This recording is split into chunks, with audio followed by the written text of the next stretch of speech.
በአንድ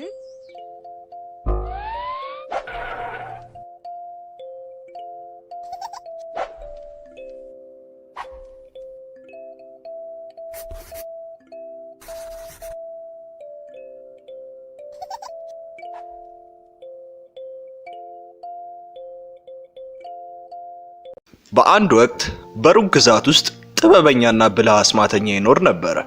ስሙም ኖዋ ነው። ሞገስ ባለው ተራራ ላይ ነበር የሚኖረው።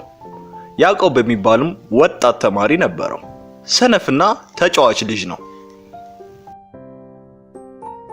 እሰይ ሩጡ ጠፉ ከዚህ። ወይኔ ውዶቹ መድኃኒታዊ ተክሎቼ!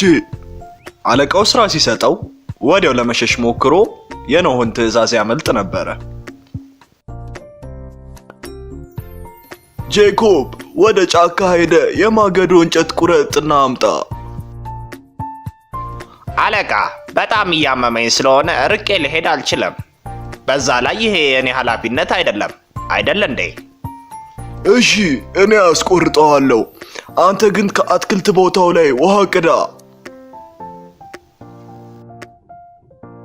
2 ባልዲ ውሃ ብቻ ነው የቀዳሁት፣ ግን በጣም ደክሞኝ ልሞት ነው። እዚህ ዛፍ ስር ልረፍ እስኪ። ጄኮብ ስራውን እንዳለ ረሳው። ከዛፍ በታችም እንደ እንጨት ተጋደመ። ኖህ ሲመለስም በጣም ቅር ተሰኝቶ ያዕቆብን ለመቅጣት ወሰነ። የተጸጸተ በመምሰልና በማታለል የአለቃውን ትምህርት እንዳለ ረሳው። ከዛም በዛ ባህሪው ለረጅም ጊዜ ቆየ።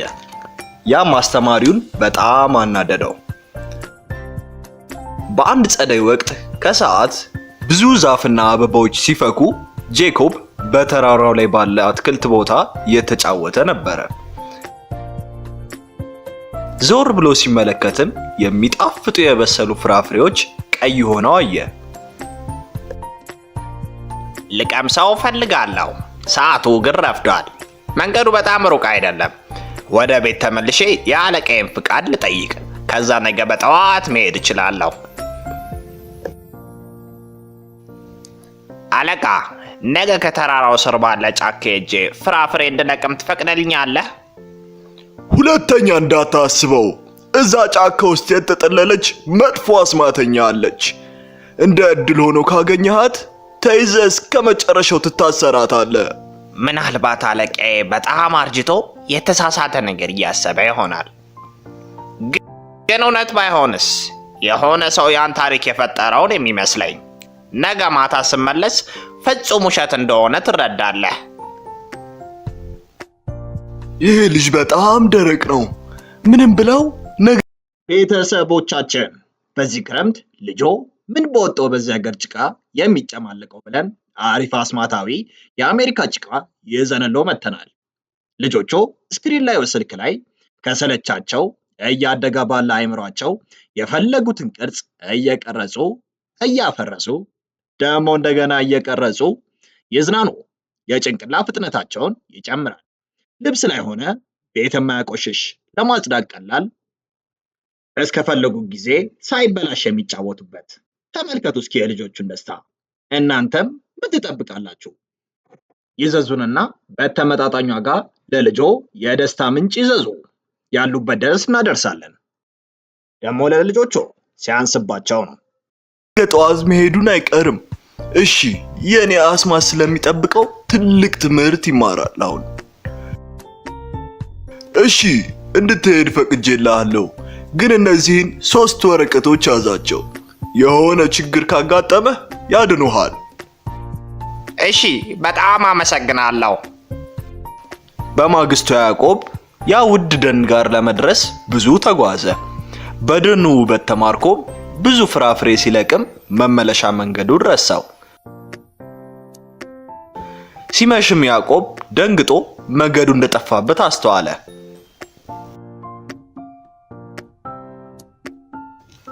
መንገዱ ጠፋብኝ። ይሄ ቦታ በማታ በጣም ያስፈራል። አስማተኛዋ ብትመጣብኝ ምን አረጋለሁ አሁን? ኦ ሰላም ጎረምሳው። ማን ነው እሱ? አንድ አሮጊት በየዋህ ደግ ገጽታ ስትመለከተው አየ። ፈገግ ብላም ያዕቆብን ቀረበችው። አትፍራ፣ እዚህ ጫካ ውስጥ ነው የምኖረው። በዚህ ምሽት ምን ትሰራለህ? እዚህ የመጣሁት የጫካ ፍራፍሬ ልሰበስብ ነው። ይሁንና በጨዋታ ተዘናግቼ መመለሻ መንገድ የረሳሁትና እዚህ ቀረው። ምስኪን፣ ወደ እኔ ቤት ናና አርፈህ የሆነ ምግብ ትበላለህ። እንደ አንቺ አይነት የዋህና ጨዋ አዛውንት በማግኘቴ የታደልኩ ነኝ። በጣም አመሰግናለሁ። ይሁንና ጄኮብ አሮጊቷ ጨካኛዋ አስማተኛ መሆኗን አላወቀም። ወደ ቤትም ወስደው አስማተኛዋ ያዕቆብን በምግብ ውስጥ የሚያስተኛ መድኃኒት ሰጠችው።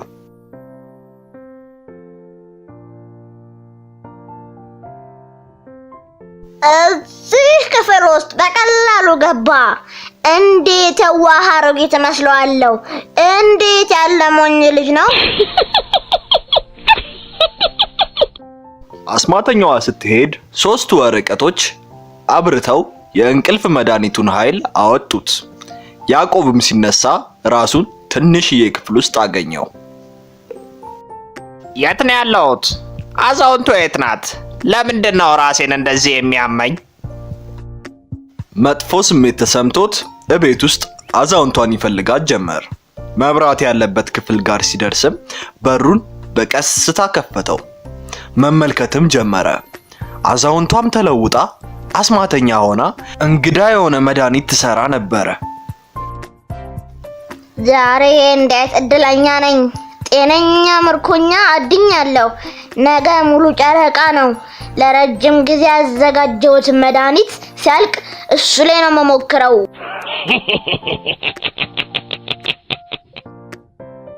ስለዚህ አስማተኛዋ ናት። ቶሎ ከዚህ ማውጣት አለብኝ። ማን ነው እሱ? ያዕቆብን ወዲያው ያዘችው። አንተ ነህ እንዴ? እንዴት በቶሎ መንቃት ቻልክ? አንቺ አስማተኛ ነሽ?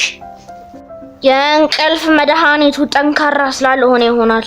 ልክ ነህ። ሳኒ አስማተኛዋ ነኝ። ከዚህ መቼም ማምለጥ አትችልም። መጥፎ አስማተኛ ያዕቆብን ሌላ ክፍል ውስጥ አስራ በጥንቃቄ ቆለፈችበት። እኩለ ሌሊት ላይም ሳኒ ውጪ ስትጠብቀው መብራቱ አሁንም እንዳልጠፋ አየች። እስካሁን አልተኛህም? በጣም ፈርቻለሁ። ስለዚህ እንቅልፍ የለኝም። ጩጫው፣ የመጨረሻው ሌሊትህ ነው። አረፍ በል። ጊዜውም አለፈ። ያዕቆብም በጣም ፈርቶ እየተጸጸተ ነበረ። ሁሉም የኔ ጥፋት ነው። አለቃ አትሂድ ሲለኝ አልሰማሁትም። እንዴት እንደምመለስ አላውቅም። አሁን በጨካኙ አስማተኛ ተይዣለሁ። የእሱም ምክር ብሰማስ? አሃ፣ የአለቃ የ3 ወረቀቶች። ዓለም በቴክኖሎጂ እየተራቀቀ ነው። ታዲያ የእናንተስ ልጆች ለምን ይቅርባቸው ብለን በአይነቱ ለየት ያለውን የልጆች ስማርቶች ይዘንሎት መጥተናል። ለልጆቹ ምርጥና ቀለል ያለ ሲሆን ካሜራና ቪዲዮ ስላለው የፈለጉትን ትውስታ ቀጭ ቀጭ፣ ሲም ስላለው ለወላጅ ጓደኛ ይደውላሉ። እንዲሁም ወላጆች ልጆቻቸው ያሉበትን ቦታ በጂፒኤስ ሲስተሙ ቅልብጭ አድርጎ በስልካቸው የሚያሳይ፣ እንዲሁም ልጆቹ በሰዓቱ ላይ የሚያሳልፉትን ጊዜ በስልኮ መመጠን የሚችሉበት፣ በአደጋ ጊዜም በቀላሉ አንዴ ብቻ በመንካት የሚደውሉበት፣ የተለያዩ ጨዋታዎችም ያካተተ በመሆኑም ልጆቹ ይደሰቱበታል። በትምህርት ጊዜም ስኩል ሞድ ስላለው ትምህርታቸውን ሳይዘናጉ ይከታተሉበታል። ታዲያ የእናንተ ልጆችስ ለምን ይቅርባቸው? ደግሞ ለልጆቹ ሲያንሳቸው ነው። ዋጋው ኪስ የማይጎዳ ይደውሉ፣ ያሉበት እናመጣለን። ለዋጋና ለበለጠ መረጃ ቴሌግራማችንን ተረት ተረት ቶይስ ብለው ይቀላቀሉ። እባካችሁ አስማተኛዋ እንዳሸንፍ እርዱኝ። ወረቀቱ አበራ። የያዕቆብ ምኞት ተሳካ። በጣም ተደስቶ ነበረ። በጣሪያው ላይ መገድ አግኝቶ ተንጠላጥሎ አመለጠ። በዛ ጊዜ አስማተኛዋ አሁንም እየጠበቀችው ነበረ። መብራትም አሁንም በርቶ ስታይ ተጠራጠረች። አንተ ልጅ አሁንም አለህ? ለምንድን ነው የማተኛው? በጣም ስለፈራው ነው። መተኛት አልቻልኩም። ይህን ስታይ አስማተኛዋ እፎይታ ተሰምቷት እስከ ጠዋት ተኛች። ሙሉ ሌሊቱን ያዕቆብ የሚመለስበትን መንገድ እየፈለገ ነበር። ጎህ ሲቀድም ከጫካው ወጣ። ከዛም ወደ ተራራው ሳያርፍ ሮጠ። አስማተኛውም ስትነቃ በሩን አንኳኳች። ተነስ፣ ተከተለኝ፣ ነግቷል። ክፍሉንም በድንጋጤ ተመለከተች። ጠረጴዛው ላይም ወረቀት ብቻ ነበረ። በጣም ስለፈራው ነው መተኛት አልቻልኩም። እንዴት ቢደፍር እንዳንተ አይነት ልጅ ያታልለኛል? ወዴት ልታመልጥ እንደሆነ እናያለን። ሳኒ ያዕቆብ ላይ ወዲያው በአስማቷ ደረሰችበት። የፈለገ ፈጥኖ ቢሮጥ አስማተኛዋ በፍጥነት ትከተለው ነበረ። አቁም! መቼም አታመልጠኝም። ያዕቆብ ሌላ ወረቀት አወጣ። ወረቀቴ እባክህ ወደ ወንዝ ተለውጠ አስማተኛዋን አስቀረልኝ። ወዲያው ወደ ትልቅ ወንዝ ተለወጠ። መንገዱንም ሸፈነው። ሳኒ እየሮጠች እያለ ተንሸራታ ወንዝ ውስጥ ገባች። ቢደሰት እንኳን ጄኮብ መሮጡን አላቆመም። ይሁንና አስማተኛዋ ወንዙን ጠጥታ ጨረሰችው። ያዕቆብንም አሯሯጠችው። አቁም! መቼም አታመልጠኝም። ያዕቆብ በፍጥነት የመጨረሻውን ወረቀት አወጣው። ወረቀቴ እባክህ ወደ ነበልባል ተለውጠህ አቁማት። ወረቀቱ ወዲያው ወደ ነበልባል ተለውጦ አስማተኛዋን አቆማት። አንተ ጨካኝ! የፈለገውን አርጊዝሃለሁ። ሳኒ የጠጣችውን ወንዝ ነበልባሉ ላይ ተፍታ ጠፋችው። ከዛም ያዕቆብን መከተሏን ቀጠለች። እንደ ዕድል ሆኖ ያዕቆብ የአለቃው ቤት ጋር ደርሶ ነበረ። በፍጥነትም ወደሱ ሮጠ። አለቃ እባክህ እርዳኝ፣ አስማተኛዋ ሳኒ ተከትላኝ እዚህ መጣለች።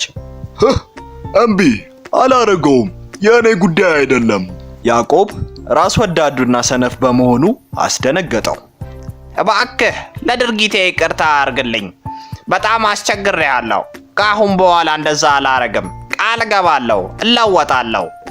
ይህን ትምህርት እንዳረሰው። ስም አስማተኛው፣ እንዳልጎዳ አሳልፈህ ስጠኝ። ተማሪዬ ነው፣ እንዴት ነው አሳልፌ የምሰጥሽ? ገና ደርሷል። ለልጆ ምን ልስጠው ብለው እንደተጨነቁ ወሬው ደርሶናል። እኛም ለበዓሉ ልጆቹን የሚያስደስት መኪና ይዘን ከች ብለናል። ለየት የሚያደርገው ለስላሳ የውሃ ኳሶችን እየተኮሰ የተለያዩ ትርኢቶችን የሚያሳይ እስከ 40 ሜትር በሪሞት የሚሰራ 10 ሜትር ድረስ ጉዳት የሌለውን ላስቲክ የሚተኩስ ለልጆቹ ደስታና ፌሽታን የሚያመጣ ቻርጀር ስላለው ለሰዓታት ደስታን የሚሰጣቸው መኪና መሆኑ ነው። ዋጋው በጣም ተመጣጣኝ። ይደውሉ፣ ያሉበት ድረስ እናደርሳለን። የምፈራህ ይመስልሃል? ችግር ውስጥ መግባት ስላልፈለኩ ነው። ካልሆነ አንተም ችግር ውስጥ ትገባለህ። ለምን የመለዋወጥ ውድድር አናረግም? ካሸነፍሽ እንደፈለግሽ ይሆናል። ምን ያህል አስቂኝ ነህ! በዚህ ዓለም ላይ ወደ ፈለግኩት መልክ መቀየር እችላለሁ። እንዴት እንዳንተ ላለ ተራ አስማተኛ አሸንፋለሁ? አስማተኛው አስማት ሰርቶ ወደ ግዙፍ ሰው ተለወጠ። አየሽ፣ እንደዚህ ማድረግ ትችያለሽ። በቀላሉ ነዋ። ሳኒ ከሱ ትበልጥ ነበረ። ያለ ወረቀት ራሱ መሰለብ ትችል ነበረ። ጎበዝ፣ ግን ወደ ትንሽ ነገር መለወጥ አትችይም። ለምሳሌ ቅል ውስጥ ወዳለ ውሃ። እኔ እንኳን መለወጥ እኮ አልችልም። አንተ ሰነፍ፣ ተመልከት። ወዲያው ወደ ውሃ ተለወጠች። ይህን እድል ተጠቅሞ አስማተኛው ቅሉን ሰበረው። አስማተኛዋም በገዛ እብሪቷ ተሸነፈች። ከዛም በኋላም ሀገሪቷ ሰላም ሆነች። ያለ መጥፎ አስማተኛም ደኑ አብቦ ውብ ሆነ። ያዕቆብም ትምህርት ወሰደ። ራስ ወዳድነትና ስንፈቱን አቁሞ አለቃውን መስማት ጀመረ። ትክክለኛውን ምክር መስማት ሁልጊዜም በጎ ነው አይደል እንዴ? ልጆች የመጫወቻ መኪና በእጃችሁ ለመቆጣጠር አልማችሁ ታውቃላችሁ? ህልማችሁን እውን ልናደርገው በእጆ የሚቆጣጠሩትን ምርጥ የመጫወቻ መኪና ይዘንሎት ከች ብለናል። በአዲስ ቴክኖሎጂ የተራቀቀና እጃችሁ ላይ ባሰራችሁት ሰዓት መሳይ እያንዳንዱን እንቅስቃሴያችሁን ተከትሎ የሚነቃነቅ መኪና። ቀኝ፣ ግራ፣ ፊት፣ ኋላ፣ ፍሬን እንደፈለጋችሁ ይቆጣጠሩታል። ለማውለቅ እንኳን የምትሳሱለት። በዚህ ደግሞ አያበቃም። ውብ ኤልኢዲ መብራት ያለው ድምፅ የሚያወጣ ለሽቅድድሞሽ የተዘጋጀ ከጓደኛ ቤተሰቦች ጋር የሚጫወቱበት። በዚህም አላበቃም። ለየት የሚያደርገው ሪሞት አያስፈልግም። በምንልክሎት የእጅ ጌጥ ይቆጣጠሩታል። ታዲያ ምን ይጠብቃሉ? ዛሬውኑ ደውሉ እና በእጆ ያስገቡ። በደስታም ይፈንድቁ። ዋጋው ተመጣጣኝ፣ ያላችሁበት ድረስ በነፃ እናደርሳለን።